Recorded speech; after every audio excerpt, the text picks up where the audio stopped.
Hey guys, it's Madeline Delp. Thank you so much for joining me today. Today, we are going to be talking about independence. Now, if you've watched my other videos, you know that I was paralyzed in a car accident when I was 10 years old and felt very trapped for a long time. And I want to share with you the story of how I finally found my freedom through driving.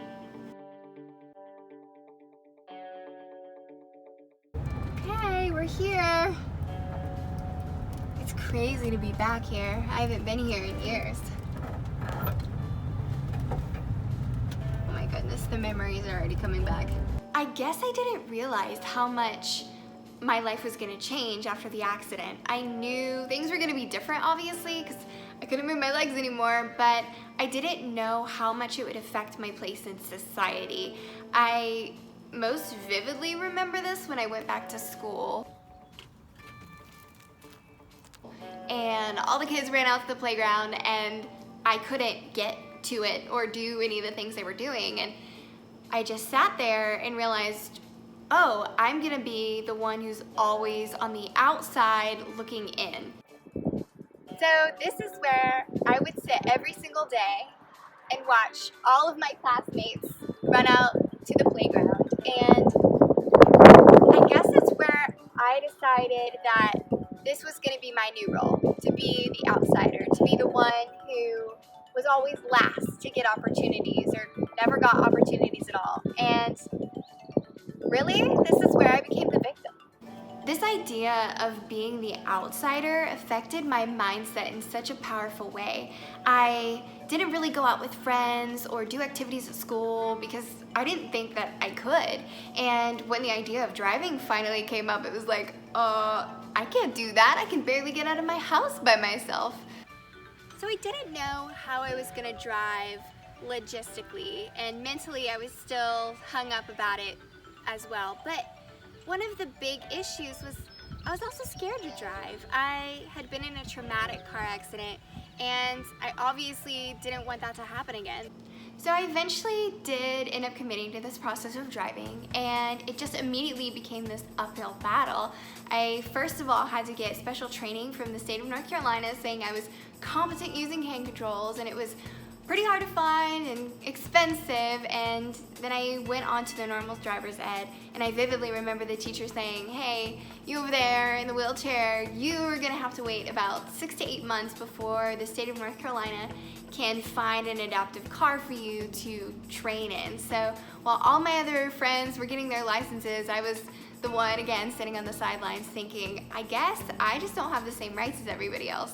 The crazy thing was, by the time I finally got my license, I was like 5 days away from starting college.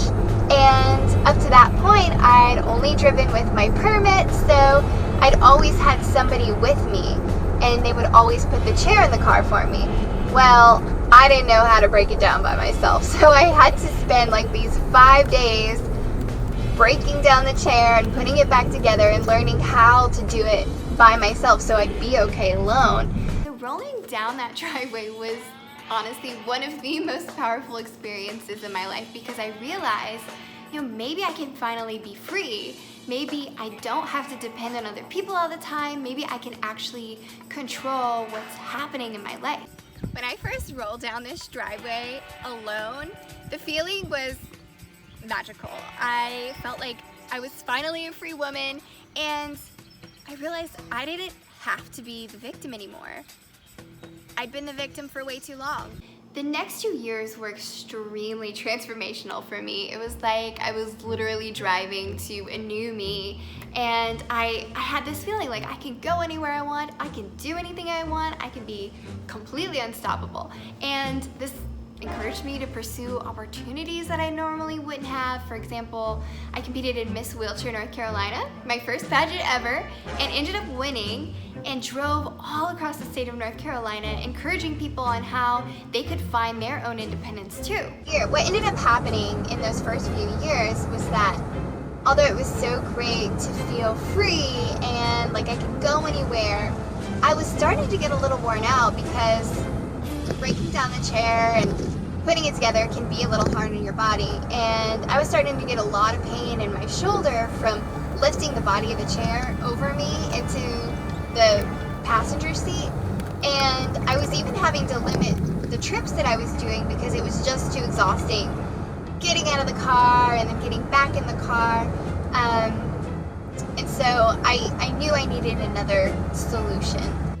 There was one event specifically that I went to for people with disabilities, and while I was there I saw this adapted car, and it was an SUV that had a ramp coming out of it, and I was like, I didn't know that adapted cars could look so cool. So I immediately went to the owner of the company called Van Products, and I was like, okay, you have to show me everything. And he showed me all these options, and I did end up getting a car from them, which happened to be the exact same car that I saw at the event that day. So now I actually get to show off my car to you guys. This is a BraunAbility model that I got from Van Products. Little shout out because they've been so awesome. And first, I'm gonna show you how the ramp works.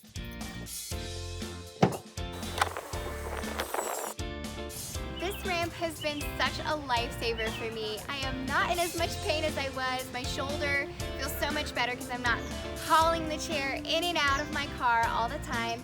And the ease of travel makes it easier for me to be able to do more activities and be so much more independent. So let's look inside.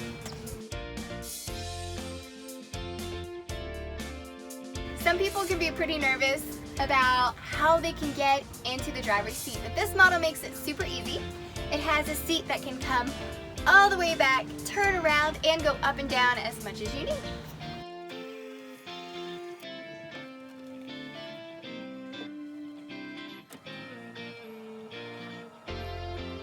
Alright, so now for the part that most people are curious about, and that is how the hand controls actually work.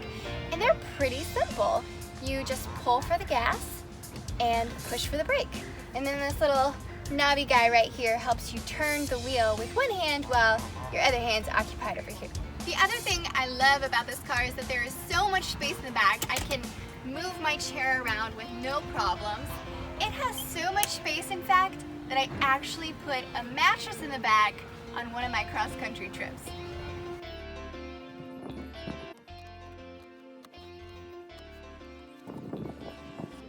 Once I had a car that was so much easier to drive and was so much easier on my body, I was like, all right, game on. Let's go chase life and chase my career and chase bold adventures in a whole new way. Nothing is gonna stop me.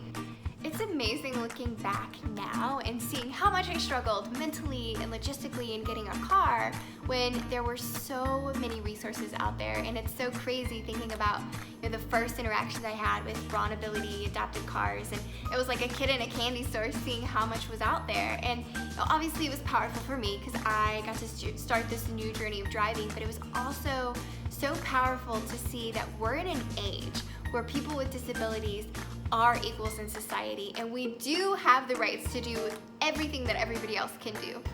Every time I get in the driver's seat, I try to have a sense of gratitude because, you know, it's really amazing that even though I'm paralyzed from waist down, I'm still able to drive. And I think it's important to, you know, always remember how blessed we are that we have these kinds of opportunities afforded to us so that we can be integrated in society and that we can still live normal lives even if we have physical differences. So I really challenge everybody watching to think about how you can invest in your independence too. Maybe it's driving like me, or following a new career path that you're passionate about, or moving somewhere new, but you deserve it. Take control of your life in a whole new way. Find the resources that you need and be unstoppable. Thank you so much for joining me today. I hope you enjoyed this video. I loved what BraunAbility did so much about how they spread this message of inclusion for people with disabilities that I actually teamed up with them in a challenge to drive 2 months cross country, a story which I will tell you about in the next video. I have also attached links below on how you can find an adaptive car like mine and also fund one. I hope you have a wonderful day, and until next time, bye.